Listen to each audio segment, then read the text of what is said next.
I say I like you, trust me, and I don't have to get married if I don't want to. We can just do stuff and be happy and have fun. And it's not a big deal. It's just a piece of paper. I don't need a piece of paper to prove to you how I feel about you. If I said I like you, I love you, then I said I love you. So don't worry about it. Very casual. But the thing about a casual approach to marriage is it actually carries over into several other thoughts and areas of life. So if you have a casual approach to marriage, you're probably going to have a casual view of sex, right?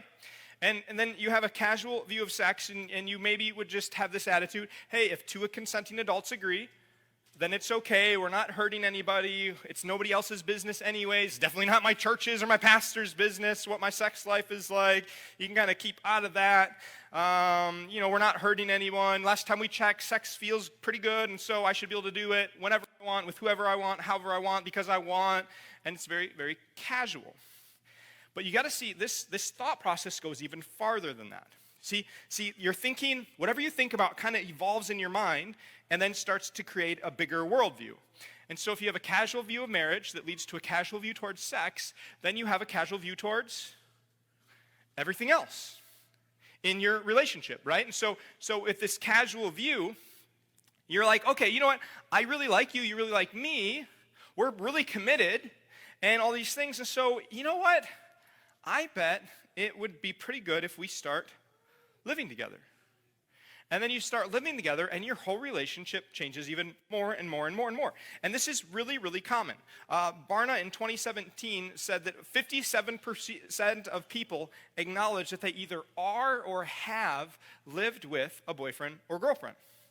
And then because you move in together, you start to think that now you can kind of test things out, and then life changes even more. Now, before I go any farther, I got to pause for a minute. My goal is not, if I know in a room this size, I know there's some people living together. I know there's people who have lived together. I just said 57%. Like, there's a good chance that somebody's doing this. And so I need to clarify a few things, because there's an enemy who schemes to divide that which God has united, right? That includes us, okay? There's an enemy who wants you to think I'm preaching something I'm not. And so let me just clarify something. If my goal was to be mean to you or hurt you, that would be foolish. If my goal was to write an easy message, this would be foolish. I want to tell you, there are way easier ways I could write a message. Let me say it this way. It would be way easier to preach some fluffy feel-good message than to preach this message today, right? And so I don't gain anything by preaching this message except for maybe being one of the few people in your life who loves you enough to have this difficult conversation. So if we can meet in the middle there, if you're divorced, I'm not here to beat you up about your past divorce. If you're living with somebody, I'm not here to make you feel like I'm staring at you. I don't even want to make eye contact when I say this part, because then you're going to think I am staring at you, right? I'm not here to stare at you and you feel like, oh no, Pastor's calling me out and he knows we live together. Now I never go to this church again, and I hate church. And that was my one time I was here, and all those things. None of that's happening now, okay? Are we on the same page? Yeah. Assume the best of me. I'm going to assume the best of you, and then we're going to have a really productive conversation from here forward, okay? But with that being said, I do love you enough to let you be mad at me if you have to. I'm okay with that. And with that being said, I have to call it what it is. So if you're living together, and because you have this casual view of marriage, it leads to a casual view of sex, it leads to a casual view of other parts of your relationship, then what you do is you move in together and you say, we're going to do some things typically reserved for married people. So you move in, and then you put your toothbrush in the toothbrush holder, you put some clothes in the drawer, and you maybe pay some bills, because now it makes more financial sense to have one set of bills instead of two sets of bills, and then you share a sandwich, yum, and then you maybe might as well share a bed because you're sharing everything else. And essentially what you're doing is you're doing married things without being married. And sometimes if we were talking in maybe a counseling environment, I would say it like this, because sometimes I say this and people don't understand what I'm saying. And so we're going to do a little imaginary exercise. You guys really ready to have a little bit of fun at church today? Okay, so just imaginary exercise. Don't literally do this, but imagine where you're not married, you're living with somebody who's not your spouse, and you're doing counseling with me because you're like, hey, we just need some help with our dating relationship. And I would notice some of these problems. I'd say, okay, here's what I need you to do. You take a piece of paper, and I want you to write down everything that you think about a husband. I want you to think about everything you think of a wife. Don't cheat. Okay, and then a couple minutes pass, and I say, hey, why don't you guys both show me what you wrote about a husband and about a wife? And I'll read it, and I'll be like, oh, interesting. And then you'll be like, oh, no, what did we do wrong? And I'll be like, well, I don't know about what you're doing wrong. I just think that, well, I have to ask you a really important question. You read what you wrote to me. Tell me, how is that any different than what you're doing right now? And then the light bulb goes off. You are married in function. You just skipped the formality. Because you're doing everything a husband does, you're doing everything a wife does, you are practically married. You just never had a wedding ceremony. Do you understand the exercise? The light bulb goes off, and then it's like, oh, you don't need dating counseling.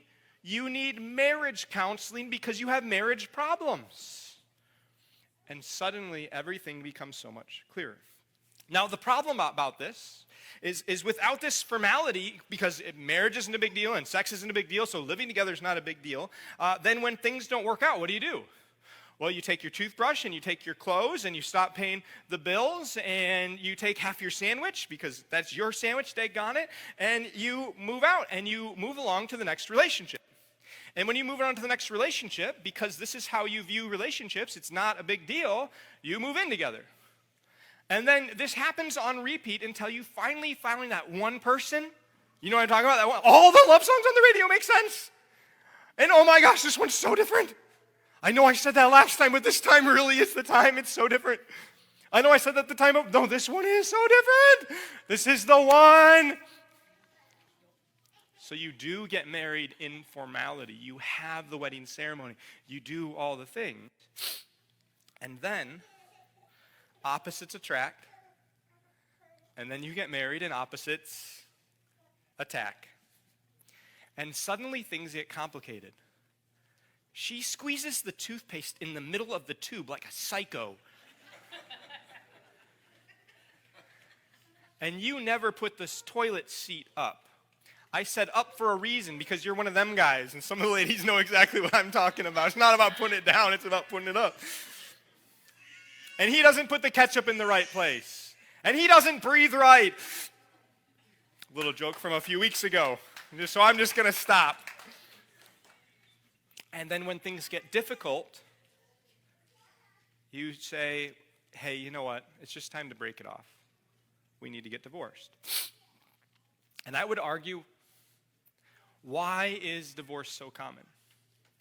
Because if you have a casual view of marriage and a casual view of sex and a casual view of relationships, you're going to have a casual view of divorce. In fact, you have been training to get divorced. Why do I say that? Because even though you didn't get married formally 5 times, say you lived with 5 people before you got married. You didn't actually get married 5 times. Functionally, you had 5 divorces before you got married, because every time you broke up with that person you lived with, you put yourself through the same situation as a divorce. It was just less complicated because you didn't have all the legally binding stuff of the marriage. And so now you have five times of experiencing divorce and 0 times experiencing marriage, even though you were married 5 times. And so now you're actually an expert at getting divorced because you've trained yourself to be really good at it. And so in your next relationship, you preconditioned yourself to get divorced, right? You see where all this goes. And so, I mean, this goes to an extreme, right? There was somebody close to Brittany and I who got married very shortly after us. And I went to their wedding, and you guys know the dollar dance. I love the dollar dance with the bride, you know. And is this how you do it? And during the dollar dance, I was so hyped up. I'm trying to be so excited for our friend. And I'm saying like, oh, hey, how does it feel to finally be a married woman? And she's like, she was almost sad as she shared her answer to me. I hope the camera team's having a fun time with this one. But she's almost sad as we're dancing. And I'm like, how does it feel to be a married woman? She said, in not so many words, she basically said, well, you know, it's a little different. We didn't do it like you and Brittany did. And I'm like, well, what do you mean? She's like, well, we've been living in the same house that we've been living in for years. And so tonight after our wedding, we're just going to go back to our same normal house. And I'm trying to hype her up, you know. I don't want her to feel bad on our wedding. I'm like, well, how about the honeymoon? And she says, well, we've been living together a long time. We've been going on trips together for a long time. And so our honeymoon's actually just another trip for us.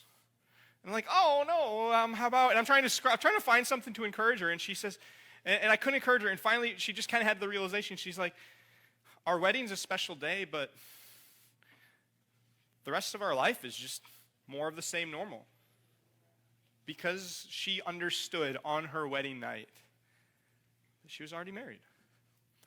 Again, am I saying this to make you feel bad? No. I'm saying this. My number one goal today is your spiritual well-being. And if you're in rebellion against God, the best thing for you to do is remove yourself away from rebellion against God.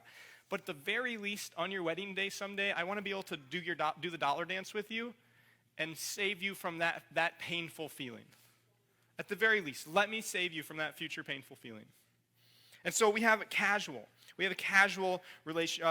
view of marriage. Because if marriage is only a piece of paper and sex isn't that big of a deal and we can live with multiple people as we go through life, then why not end divorce? Because it's just another casual thing. All right, before I go any farther, how are we doing? How are we doing? We doing good? Amen, Restore Church? Just I need you to help me go a little bit farther, because we're going to go a little bit farther. Amen, Restore Church?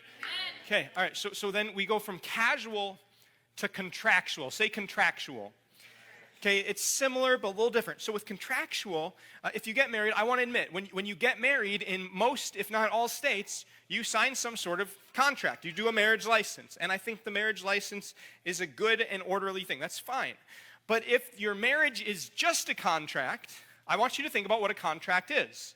A contract is based on mutual distrust. Okay? Hypothetically, I'm not a landlord. I don't have any rental properties. But imagine I had rental properties, and I rent houses to people. I'll spend most of my time renting houses to people I don't know and people who don't know me, right?